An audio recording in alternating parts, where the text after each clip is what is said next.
Hello guys, welcome to a new King design. So after the success of my Enderman Farm King designs, it got lots of views, lots of likes, really good feedback. You seem to really enjoy it and understand how things were and why they were. So today we're going to go on to a gold farm. Now this one I build in my Let's Play world, and it's got to be over the top, really insane and completely ridiculously high outputs. So that's what I want from it on my Let's Play. Now I'm going to do this specifically, so I'm going to go through principles with you on here, explain certain things that I won't need to go through on my Let's Play.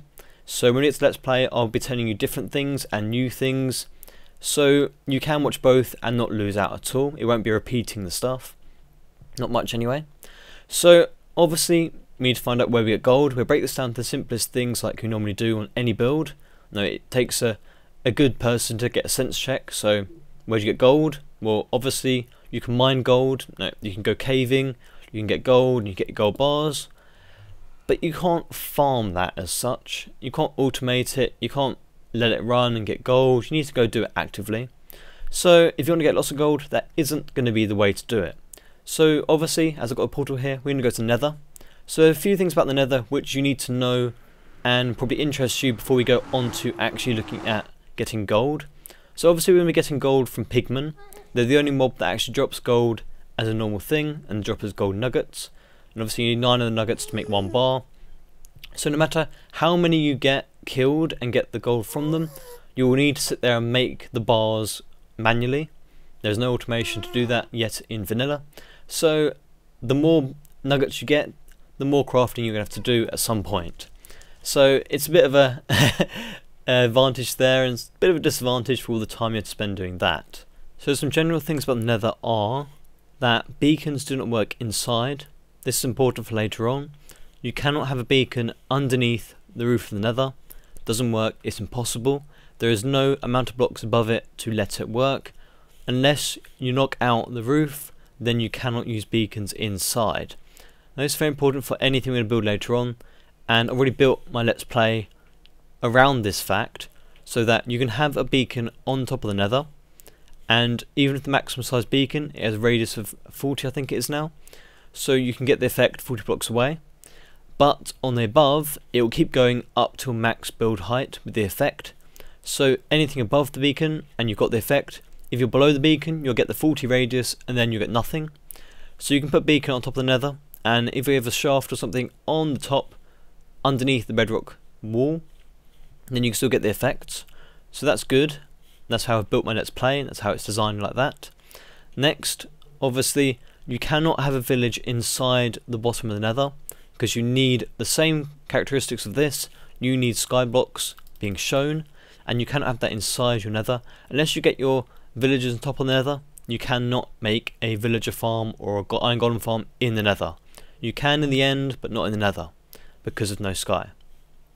Okay, so let's move on to why are we going to build a gold farm on the top of the Nether? Now, why? What is the purpose? Why do you do it? Well, because mob spawn is player related, you get a radius around the player at which mobs can spawn. So between 24 blocks and 128 blocks away from the player, mobs will spawn randomly. They will not spawn any closer to the player, and they will not spawn any further away either. And the point of 128 blocks is that that's the player loading distance, and that's how far the game loads. So any more than that and that area is inactive, they're unloaded, doesn't matter, nothing in there will matter to the mob cap. So when you build any sort of mob farm, you've got to think, where can we go to give us the best spawning conditions we can? So here, where there's all these spawning spaces everywhere, if you put a farm in here, only some of the spawning space would be inside the farm itself, and the rest would be everywhere else. So our mob rates would not be very good at all. So you could go and mine out a massive perimeter in here, get rid of all the blocks in a massive nice area and get okay rates. Or, especially in survival single player, it's much more practical to go above the Nether. Now because the Nether has got this gigantic space above it, which is basically got nothing in it at all, it's the perfect place to go. But some people realise that's why, but they don't realise why that works, because if we go above the Nether, so we'll just go above the Nether without going through how to get up there first. We'll just go above here. Now, obviously, you can be above the nether. Now this is not the best place to stand for a farm. You want to be standing all the way up a max build height for 256 blocks, so that as you only load 120 blocks around you, you're only loading up to the top of the nether. You're not actually loading up the inside the nether at all. So the only mobs that will spawn will be inside whatever you do up here. Let's go set up a few ways of getting on top of the nether. Okay, so the principle of getting on top of the nether is all about the very top block of the bedrock. You need to be able to see it, like this one here, and you know that is the top one if that block is 128. So on this, showing us that we're standing 124, therefore this one's 125, 126, 127, and top 128. So that's what you need. I'll set up a couple of examples down here. One's by SimplySarc, and one is just a very old trick that's quite well known. As you can see, there's lots of these spaces everywhere you can use as long as you get access to the top block. So for this one, all you can do is ender pearl into ladder and walk upwards. Very simple. Just cost 1 ender pearl. And SimplySarc's one is when you just get into the minecart and then just mount. It's a little bit more dodgy, I guess. Personally, I'm used to doing the ender pearl trick, so I'm used to that, and the minecart's fallen out. My personal preference is the actual ladder, but you might get used to the other one, I don't know. All we have to do is place a track down, put minecart on top and push it upwards. I'll probably still be using this one in my let's play because it's just more reliable, I guess. So let's get on top now and let's start looking at how we're going to build a farm. Okay, so before we jump into building it straight away and looking at some designs, first of all we need to look at a couple of the mob aspects of this. So in Nether, no matter where you build it, you can get ghasts eventually.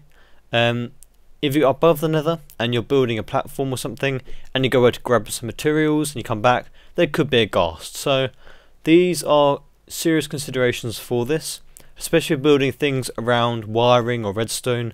You may need to case them in with some of these types of materials. So these materials can't be blown up by ghasts. These have a blast resistance of over 20.17. So these are some examples here. They're not a completely exhaustive list, so don't worry if you see one you haven't seen here. They can't go through bedrock, the ghast balls themselves, explosions, so you know that's safe anyway. Anvil's an interesting one. Enchantment tables, obsidian, ender chests, they can't blast lava, not the glass. Endstone, that's just my texture. Different blocks. Redstone block, they can't blow up, according to the wiki anyway. Hardened clay, they can't blow up, which is interesting as well. And you go through, nope, jukeboxes they can't blow up either, which is another weird one. Netherrack, brick, and some of the half slabs. Now there are some blocks which are kind of, I'm not sure if they still are or not, because sandstone is a lower blast resistance, so that will get destroyed. Same with stairs, but half slabs always used to be safe, and they said that they fixed a while ago, I believe, they fixed the damage value so that that blast resistance is different from that blast resistance. That was meant to be the change, so this actually showed as 2 half slab blast resistance, not 1 block. But I don't know if that's actually completely implemented yet or not. I can't really quite remember.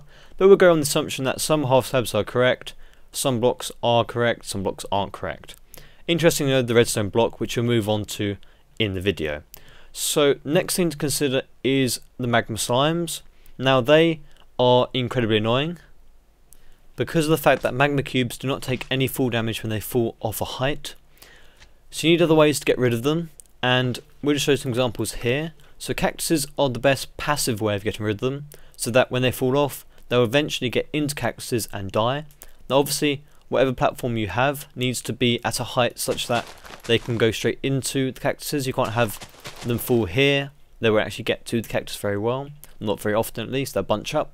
So different ways of having cactus, you can't put cactus next to each other, this doesn't work. So you need to alternate them like so. Using nether fences over there is a good one because they can't be blown up, and also they're 1.5 high. So not only are they not spawnable, they also set that if a mob goes on top, then they will fall into the cactus really easily. They won't get stuck or glitched out as much. Also, you can use glowstone. Now glowstone is not a spawnable block in general. So if you forget the light aspect, they're not a spawnable block.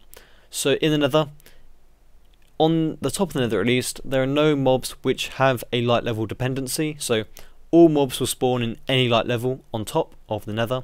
We'll forget all the ones that don't spawn on top of the nether. And this fact leads to a bit of a problem. So any redstone you do in the nether at all, you can get things like pigmen spawning inside it, where in the overworld you can just put a torch down or something and you won't have any problem. So things are very hard to wire up in the nether. I'd love to see people actually do like 3x3 nether trapdoors and stuff and all that sort of thing, because it's a lot harder. And I don't actually even see people do that actually. Good point. So anyway, if you do things like glowstone, you can put redstone on top of it. So doing things like that is ways of protecting your redstone from being spawned on. So things like this, and any other time you need to do things, anything that is more than 1 block high, you can get pigmen. Anything 1 block high can still get a magma slime or magma cube spawning on it. So to be really, really careful. And if they do have a chance of spawning, you need to let them get a way out eventually, so that they can fall down and meet their makers at cactuses. So there are a couple of general points we're going to be looking at in this farm design. So we'll jump onto the other world now and set out and look at, well, we'll look at how you can interact with the top of the nether from the bottom, and then how you get back from the top of the nether to the overworld and such, and then we'll jump into building a farm. Okay, so we're almost 12 minutes through the video and you're wondering, hey, you haven't built anything yet, you haven't done anything. Well, this bit now is the most important part of the video before we build anything. So how do you interact with the nether after you come up here? How do you get back? How do you interact with the farm after you've built it? So this is looking at future proofing and what I'm going to be doing on my Let's Play itself. So first of all, how do you get back from the roof of the nether? Well, you can either kill yourself or you go through a nether portal. If you're going to build a nether portal, you need to half step it out or to make it spawn proof. Otherwise you can have some unhappy times. Next thing is that if you go through a portal here, you'll end up at the overworld and you cannot connect back to this portal here. You'll never get back to a portal up here. It will always make a new portal down there if you haven't made one already. So don't use this as an entrance to the top of the nether. Doesn't work. I get a lot of questions about that. Next thing is, how do you interact with a farm once you've built it? You may not want to come up here all the time. There are a couple of ways you can interact with a farm. So first of all, with redstone, there are some places where you can get a 1 block thickness and a few formations so that you can get redstone signal above. Just like that, it goes through the block, up and through the torches. Now, to my knowledge, it's the only way you can get redstone signals above. I don't think there's any way to get redstone signal down through the blocks. Correct me if there is a way of doing that, I'm not sure. Next thing is you can get items above nether, especially if you're doing lots of building, need lots of resources up there. You can use an item elevator. So this is working on the principle that blocks now go through solid blocks until they find an empty space. So we'll put some items into here, like so, and we'll just get this piston to push them above. They'll end up on the roof of the nether. So if you want to throw loads of stuff through, it's a good way of throwing things up. Now this all could be used as a signal provider as well. If you had droppers or hoppers with comparators and things, you can pick the items up and then transport them as chests or something like that, or give off signals, do certain things. So for my farm, I don't want to come above the nether very often, only if I want to do large amounts of AFK and get lots of gold. I don't generally want to be above here after I built it, which also future proofs the farm in case they ever fix this glitch going through. They probably won't, it's been in the game a very long time, so I won't really worry about that. But it's just a nice thing to think about as well. So I want to be able to turn the farm on and off remotely. So that's going to be through redstone signals or this. Next thing, I want to build a gigantic farm, and there's a method in that madness, because even though I'll be below the roof of the nether, when I'm walking around, going to portal to portal, I will still be collecting lots of gold, because there'll be so many spawning spaces up here compared to down there, that there will be enough that I'll get a stream of gold through. Now I can come up here, up the top, and AFK for a while and get loads, but I'd rather just make it more passive than that. So next I want to be able to turn bits off, because there's going to be loads of pistons in this design, going to be very, very laggy if I was staying around the whole time, because there'll be a lot of redstone going on. So I can turn parts of it off with these sorts of things, send signals through. That's about it for there. So now we can actually move on to looking at some designs itself. So I'm going to jump onto my previous Let's Play, and we have a look at the gold farm I made on that, and then look at the wither farm I made on that as well, to see what kind of ideas I translated into actual builds, and then we'll start designing some new things on this. Okay, so here is my old gold farm on my last Let's Play, and this did about 4,500 gold nuggets an hour, or the same as about 56 gold blocks an hour. So that was plenty for anything I ever wanted to do, but I'm going to go even bigger this time. No, seriously bigger. No, ridiculous amount bigger, just because I want a huge amount even when I'm not up in here, because I was AFKing before up at this point, so I was far enough away from the farm so that things would spawn and I wasn't loading up the nether. So my one's going to be designed, it's going to be even bigger. So this was based off my old Enderman Farm design, and I'm going to do something completely different for this one, just partly for fun, partly because I want to do it even bigger, and there's different ways of doing it now. So now let's go look at my wither farm very quickly to see how I dealt with the magma slimes there, because this one wasn't really much of an issue, but for the new one there will be. Okay, my old wither farm. So it's basically just looking at two intersections of a fortress and using it for normal spawns. So you got some sitting there, and the basic principle of it was that everything inside was gas proof, as in spawn space wise. So they made a nice cage around the outside to stop gas from firing in, and these were here just to let you get more air blocks into the system. So the most important bit about this for today is just looking at the bottom bit. So this was how I was getting rid of the slimes afterwards. So they would fall off the sides, come down here, meet their cactuses and die. And that was the basic principle. So yeah, and of course all these extra things we're showing you today are linked in the description anyway if you want to go look at them just in case. But yeah, jump onto the new test world and we'll start to look at some different designs of how to get gold. Okay, so I've gone and spent quite a few hours looking at my gold farm designs, looking at my other designs, thinking about it and seeing what I want to do for my new farm. So I don't want to do it the same because that's boring. Some people, well, I guess a few people have seen it before, I guess. Not really that much of a problem these days. So this is my old farm design, and it was an adjustment of my old Enderman farm. If I had an extra block here, it would have made it a bit better, because I would have lost some air blocks but given more efficient spawning because pigmen would have got stuck.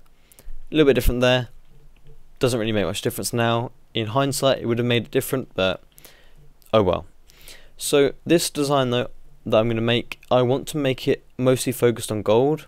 I may want the ability to have a few gas in there now and then to get a few gas tiers just for the sake of having them.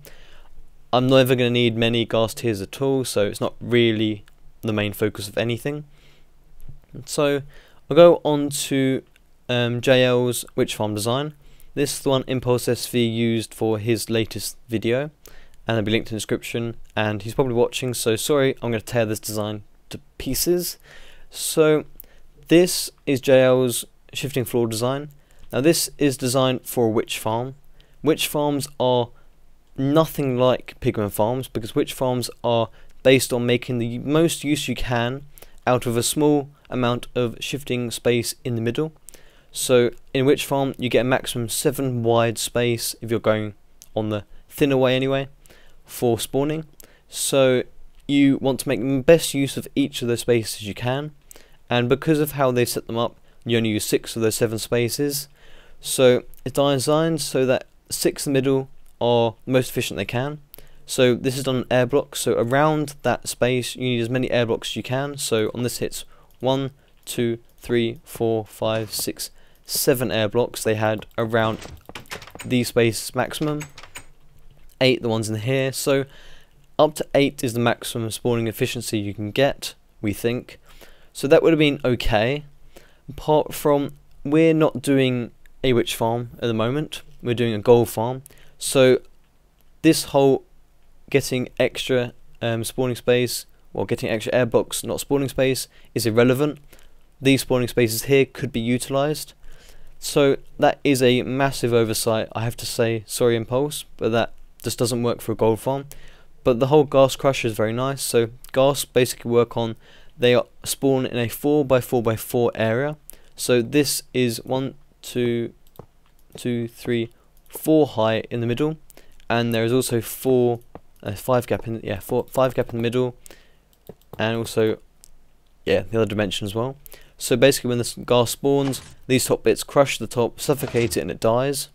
And then they have to focus on making pigmen spawn here making the floor shift again, I guess, and let the actual drop fall through. It's okay. I like the idea of the glass bit, it's very nice. The actual floors though, for a pigment thing, it's not what I would say sensible. It's quite costly and laggy, I guess, with so many pistons. Not very good for a big design. So what I've gone and done is looked at my witch farm then. So my witch farm was like this for the bottom bit. It's cheaper than the other one. And it's also a little bit less laggy because it's got the same pistons in it, hasn't it? So it should be the same for lag. Yeah, pretty much. So that was my one, and that would have been okay. A bit smaller. You could make it so that you could have extra rows and things, so you can make it go that way and that way. So you could stack them sideways. A little bit different, but I thought I could improve on that. So I've gone ahead and spent quite a few hours looking at this. So this is my possibly final design. I have to see. So the point of a witch farm is that there's a light issue in it. So I know they spent a long time designing a farm that let no light into the pads at all. So when you come to redstone blocks don't give off any light themselves. Only things that repeaters do. So that would have been safe for light, and that's why they moved this away so they can get no light on the pads and the actual air blocks. That's not a concern at all for us now, because we know light doesn't affect spawnings at all. So what I've gone and done is done this. I first of all utilised all the spaces across because there is no need to have anything other than that. If you're doing a large amount of these spaces, then you need a gap now and then to let slimes get out, and that's what I plan to do. I'd rather have just miss a couple of rows now and then for slimes to get out than missing 3 on every side all the time, because that's just not very fun. So first of all, if I go on to non-peaceful, you'll see that pigmen do fall through redstone blocks. It's just a weird block for that, and I've been saving up my redstone blocks for quite a while now, and I'm definitely going to be using them for my shifting floors because they look awesome.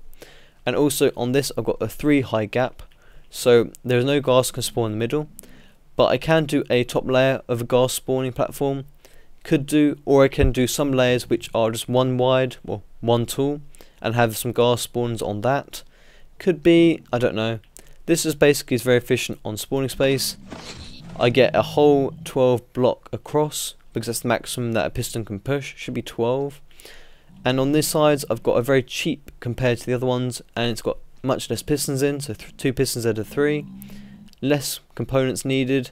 On this side I've got 2 again, and all I've got here is 2 comparators going to each other and then a repeater, and that allows you to get enough time to keep pulsating the floors. So it fits all the categories that you need to have. You need a shifting floor which always stays active as long as something's on it, so you don't get one activation then it stops. If you don't get it the first time, you want to keep going until you get it. So that's basically the principles behind it, and overall this one here is much smaller, both on that side and definitely on this side. So it's a bit different, and I think much better for a gold farm. Now for light, these repeaters give off light, so you're going to get some light to the pads, but like I said, on this it does not matter at all. I may change this as my witch farm as well, because it gives off less lag. My other one has a clock in it like you see over there, and a piston extra, so this would be less laggy in theory, maybe worth looking at some point, I don't know. So this is going to be my design I think I'm going to go for the moment, at least for this video. Now we need to look at whereabouts in the world we want this, and then how we can collect the drops. I'm going to leave the actual processing of the drops to my Let's Play, because it's going to be very fun trying to process and do something with all the drops that come through, how to sort them, everything else, but that's not what this video is about. So I'm going to look at this kind of decent place to put these in the world, so that I can get some spawns even if I'm down somewhere in the nether. Now I'm going to be in the first 20-30 blocks of the nether when we go down, so it's not going to be needing to be really close to the actual floor here, but far enough so that pigmen will die and that ghast will get through if need be and everything else. So I'll do a little example one up there somewhere, and I'll get back to you and we'll talk through it for the end, I think. Okay, so I spent quite a few hours playing with this, seeing if it's fit with purpose. So this is probably going to be the final sort of first draft design of how I'm going to do this. I've just put in 2 floors so far just to demonstrate that I can keep stacking this up and up and up if I want to. And the top one is the ghast thing as well. just because it can. I don't know if the drops would actually reach the bottom if a ghast spawned. I'll probably try that another time. So at the moment I've got a 23 drop to kill the zombie pigman, and there's something that's come up which is quite interesting in my testing. Now I have a problem with my normal witch farm because it's too efficient on the actual clocks. So on my witch farm every single row is completely independent. When one thing spawns on one block on one row, that row will activate and nothing else will. Now the problem comes where a mob walks over more than one block. So if they spawn and they sort of walk over like this, then more than one thing would be active. Now because they spawn in one block and they wander as soon as they spawn, clocks got activated at different times, so therefore different rows were moving at different times, so they weren't in sync. So the mob would sort of stay in between them and not fall through because the glitching effect wouldn't work. So you have to wait for the mob to keep moving and then eventually it will fall down when it got over one thing only. That's a huge pain, and you can lose lots of spawning efficiency there for a long time just being trapped.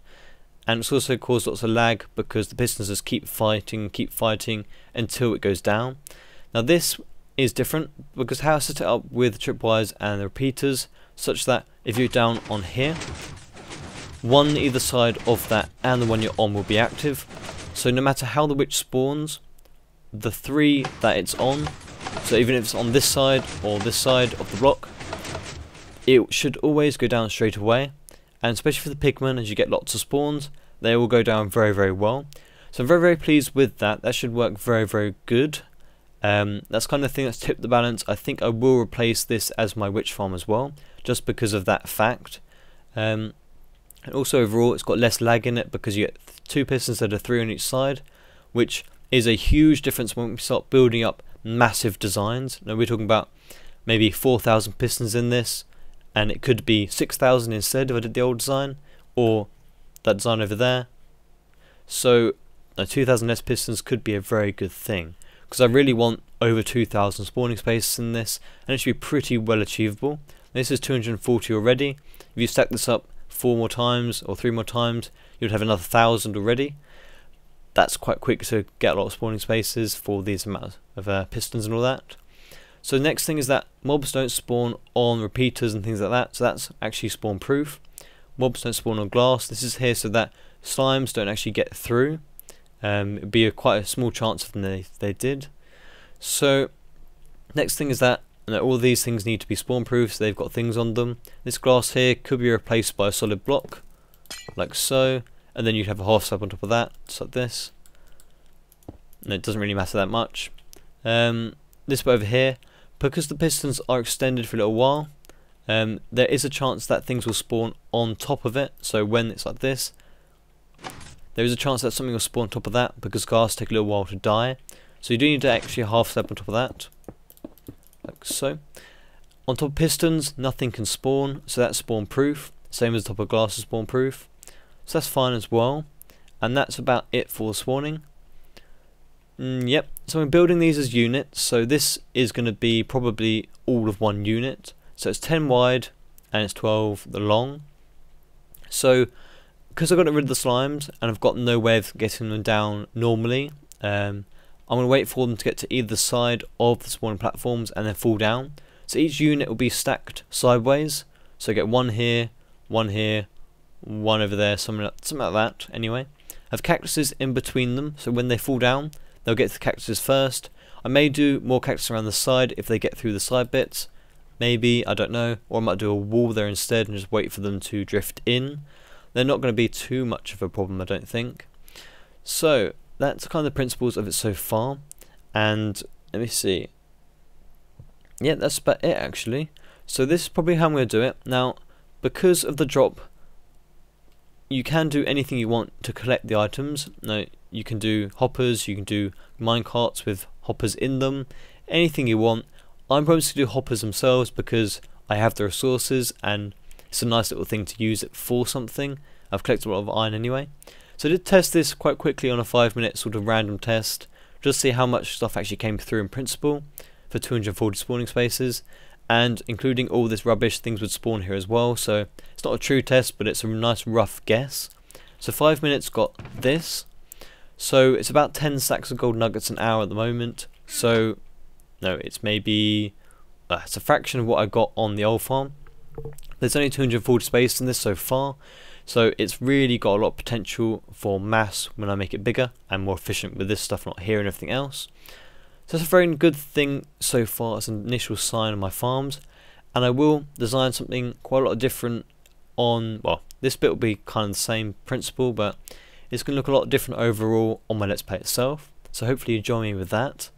And yeah, that's about it actually. So any suggestions, any questions, any curiosity things, feel free to ask it in the comments. This should give you a nice little overview of what you kind of expect with the actual gold farm, or any farm in the Nether itself, how you should protect this and just have fun with it, and how they work in principle. So thank you very much for joining me, guys. I hope you enjoyed, and I'll see you next time.